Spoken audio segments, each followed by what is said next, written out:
Professor Fig, the Keepers have shown me where the next trial is. Has something changed? Lodgok and I have learned that the goblins are searching for another repository, like the one we saw at Rookwood Castle.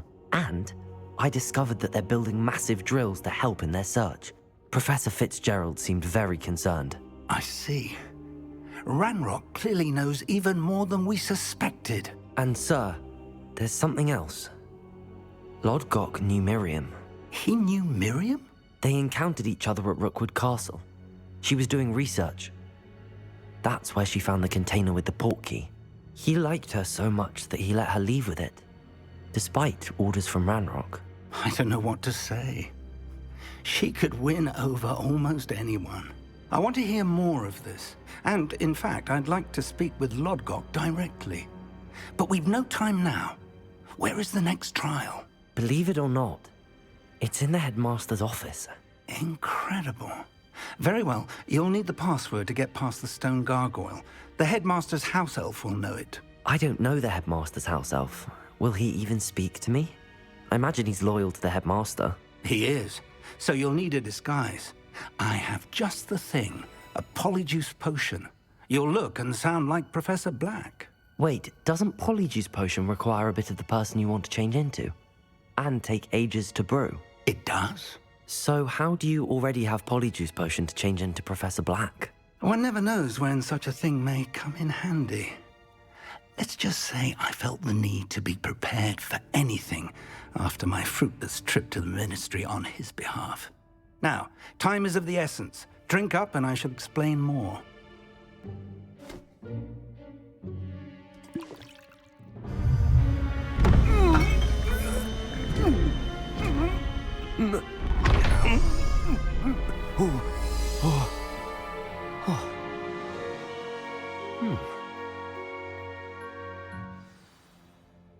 How do you feel?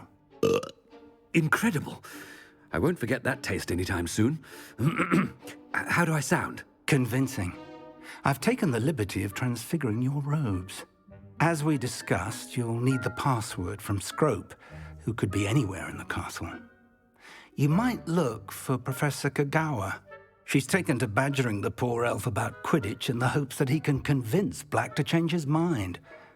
Thus far, unsuccessfully. I see.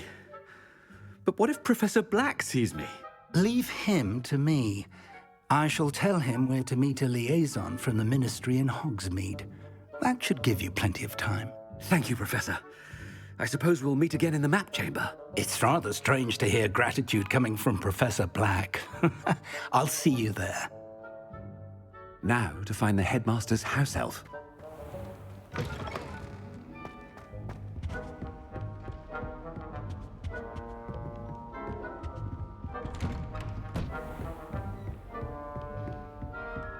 Professor, a moment of your time, please. Professor, I was hoping to catch you.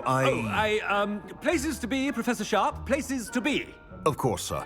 Only, you'd asked me about a particular potion, and I did? I did, yes. Well, spit it out, Sharp. I don't have all day. Probably best not to discuss it here, sir.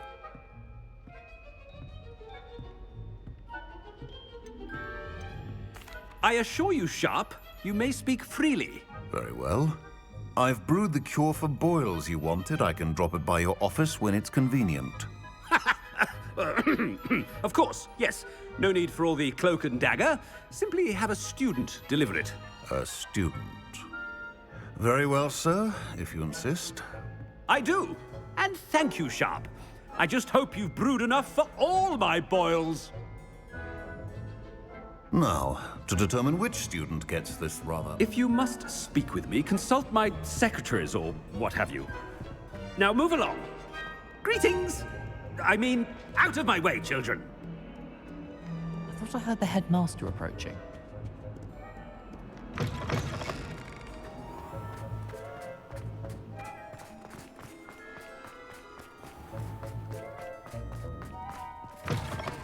When I witnessed what passes for magic in these halls, Headmaster? Here, what could he want? I wonder almost daily why I accepted this appointment from the Ministry. Professor, a word? Professor Black? Again, it is not too late to reconsider your decision regarding Quidditch. We could still have trials and a somewhat shortened season. It would be better than none at all. But the injury, Madam Kogawa. Professor, more than one student has taken a bludger to the head on our pitch. I dare say it knocked some sense into them. And they are fine now. The fact that it happened to be a pureblood, well, that's no reason to... What nonsense! That you would trivialize the health of a student over a silly game. A silly game? You are quite impossible sometimes. Sir, I've a good mind to write to the Department of Magical Games and Sports at the Ministry about you.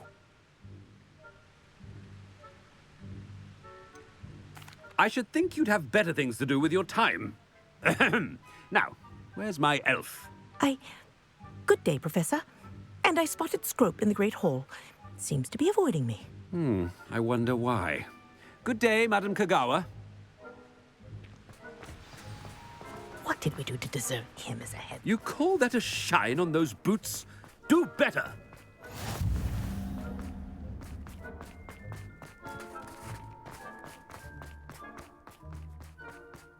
Coming this way. Miss Broom, a word. Oh, Professor, this is an interesting surprise. It's Bloom, by the way. Remind me of your area of affinity, Broom. OWLs are swift approaching. Charms, sir. Non-verbal spells. Might work on one that makes me disappear. Well, keep at it, Broom. And before you know it, you'll be as invisible as that new fifth year seems to be. They're not invisible, sir. I've seen them near the library. In fact, they help me with my, heavy books. Speaking of invisible, where's my blasted house elf? Something seems a little off with the headmaster.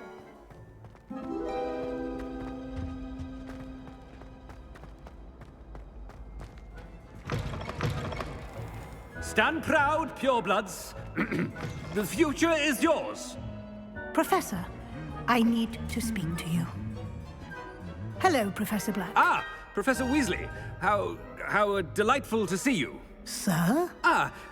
Since I have you here, I wonder if I might, speak with you about Professor Fig. Oh, very well. I've decided to give him a bit more, leeway with his time. Leeway, Professor? Are you sure that's wise? I confess I do worry for his students. He's rarely here as it is.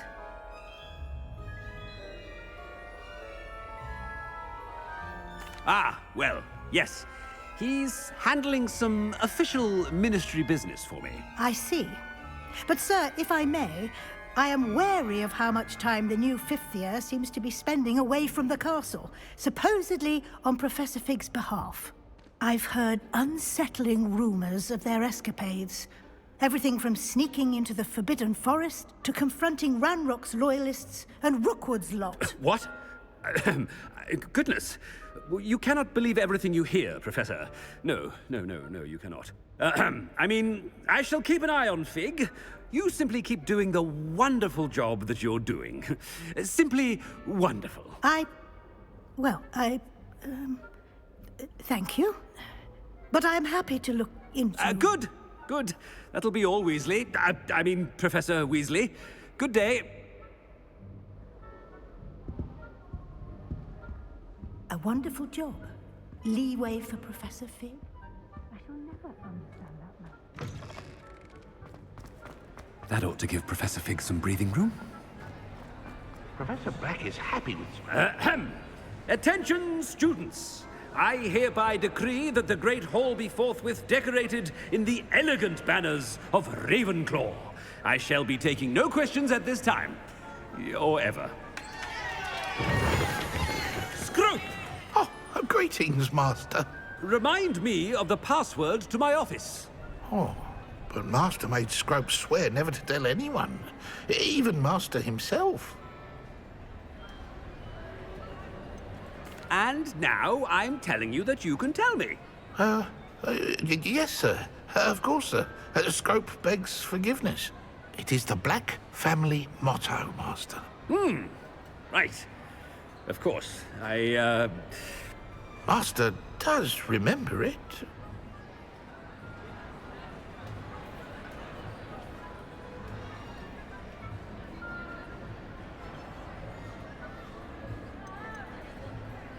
It's pure bloods forever, isn't it? Close, Master. Scrope thinks Master is indeed testing Scrope. It is always pure. Obviously. And, of course, as Master knows, in French. Ah, yes, of course. I order you to pronounce it for me. Oh, but Master knows that Scrope's French is most pitiful. Oh, very well. Toujours pur. Ha! Thank you. Never speak of this conversation with me or anyone else. Of course, sir. Scrope shall try his best to keep out of Master's way. The Polyjuice potion's wearing off. I best get out of sight.